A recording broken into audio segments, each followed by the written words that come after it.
You know, sometimes the most amazing stories aren't in the big official history books. They're tucked away in the everyday things people leave behind. And today, we're diving into one of those things, a community newsletter from almost 40 years ago. Let's see what it has to tell us.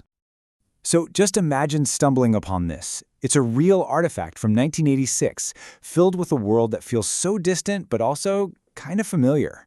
On the surface, it looks pretty simple, right? But this thing is a genuine time capsule, and it makes you wonder, what can one newsletter from 1 month in 1 year really tell us about the dreams and the daily grind of an entire community?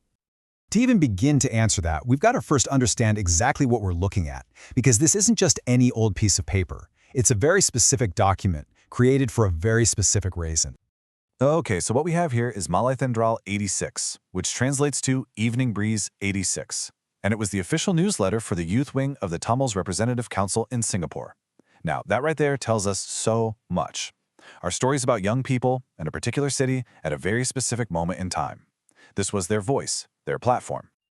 So what was it that these young people were so fired up about? What was the engine driving them to put all this work into a newsletter? Well, it all boiled down to this really powerful sense of mission for their culture.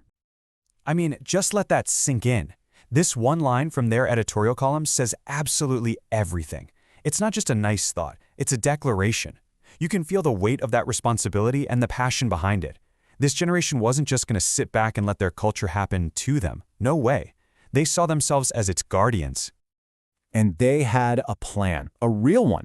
This was a full-on strategy to get young people excited about literature, to make sure they felt connected to their heritage, and to keep the Tamil language thriving.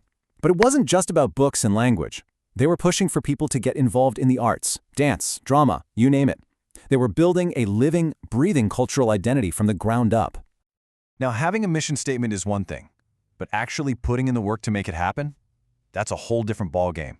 And this newsletter is packed with proof that this community wasn't just talking the talk. And here it is, the evidence. This diary of events page might just be the most important page in the whole thing. I mean, look at it.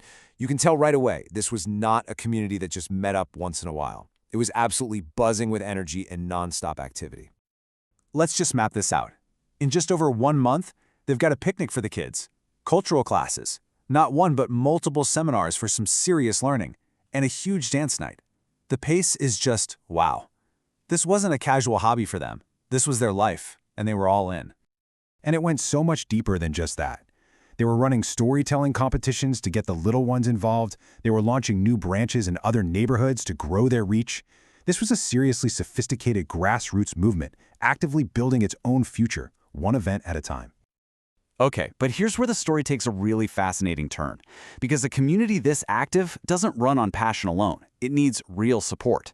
And you find the clues for that support in the last place you'd probably think to look, the advertisements. Seriously, these ads are not just filler. They're like a hidden map. They show us this whole network of businesses run by people in the community who are all backing this cultural mission. What we're actually seeing is a self-sustaining ecosystem where business and culture were totally connected. And just look at the incredible range here. On one page, you've got an ad for a brand new 16-bit personal computer. We're talking cutting-edge stuff for 1986. And then on another, a shop selling traditional textiles. That contrast says it all, doesn't it? It shows a community looking toward the future, embracing technology, but at the same time, so deeply proud of its heritage. And they were clearly serious about business. You see ads for these international trading companies connecting Singapore with the rest of the world. And then there are ads for engineering firms, for construction companies, people who were literally building the city they lived in. And then you see this, the perfect blend of it all. An ad for a restaurant that wasn't just selling food, it was selling a cultural experience with art and music. This is that ecosystem in a single ad, a business that is directly supporting the very cultural values that the newsletter is all about. So after unpacking this one single document from May of 1986, what have we learned? What does this Evening Breeze really teach us today? Well, it carried a blueprint for how young people can actually take the lead in saving their own culture. It carried proof of a thriving economic engine that fueled those cultural goals. But I think more than anything, it's just this powerful testament to what a group of people can do when they're united by a common goal and are ready to do the work. This wasn't a generation just waiting for the future to happen to them. They were out there building it. And that kind of leaves us with one last thought, doesn't it? This newsletter tells such a powerful story about 1986 because they took the time to create it and share it. It really makes you stop and think. Decades from now, what artifacts will we leave behind? What are we doing? What are we building today that's going to tell our story tomorrow?